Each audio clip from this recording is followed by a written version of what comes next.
Un jour de Pâques, je sortis. Un enfant de 4 ans environ, au visage de fête, vint à ma rencontre. La grâce de Dieu rend les enfants joyeux. J'avais un œuf de Pâques et je lui donnai. Plein de bonheur, l'enfant courut auprès de son grand-père pour lui montrer le cadeau. Et voici que pour cette chose insignifiante, je reçus de Dieu une immense joie. Je ressentais l'amour pour toute créature et je sentais l'Esprit de Dieu dans mon âme.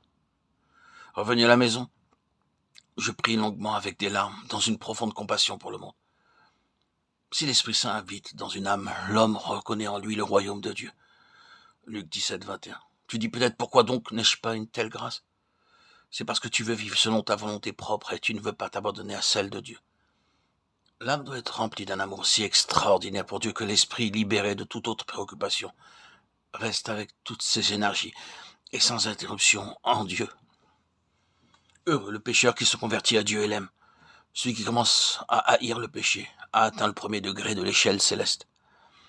Si les désirs de péché ne t'assaillent plus, alors tu as atteint déjà le deuxième degré. Mais celui qui, dans le Saint-Esprit, connaît déjà l'amour parfait à l'égard de Dieu, est arrivé à un point élevé de l'échelle du ciel. Ceci cependant arrive rarement. Comprenez-moi, c'est bien simple. Les hommes qui ne connaissent pas Dieu et lui résistent sont dignes de pitié. Mon cœur souffre pour eux et mes yeux versent des larmes. Tant le paradis que l'enfer sont bien visibles pour nous. Nous les avons découverts dans le Saint-Esprit. N'est-ce pas le Seigneur lui-même qui a dit « Le royaume de Dieu est en vous » Luc 17, 21. C'est maintenant que commence la vie éternelle. C'est maintenant que nous jetons également la semence des éternels tourments. Je vous en prie, mes frères, faites-en la preuve. Si quelqu'un vous offense, vous calomnie, vous enlève ce qui vous appartient, et même s'il est un persécuteur de la Sainte Église, priez Dieu et dites « Seigneur, nous sommes tous tes créatures, aie pitié de tes serviteurs et amène leur cœur à la pénitence. » Alors tu sentiras la grâce dans ton âme. Certes, au début, tu dois t'efforcer à aimer tes ennemis, mais le Seigneur, voyant ta bonne volonté, t'aidera en toutes choses. Et l'expérience elle-même t'indiquera le chemin. Qui par contre médite de mauvaises choses contre ses ennemis ne peut posséder l'amour et donc connaître Dieu. N'être jamais violent avec son frère, ne le jugez jamais, convaincre dans la douceur et l'amour. Orgueil et dureté enlèvent la paix.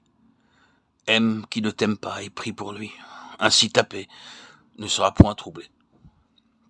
Tu peux dire, les ennemis persécutent notre sainte Église, comment pourrais-je les aimer? Écoute-moi, ta pauvre âme n'a pas connu Dieu, elle n'a pas reconnu combien il nous aime et avec quel désir il attend que tous les hommes fassent pénitence et aient la vie éternelle. Dieu est amour. 1 Jean 4,8.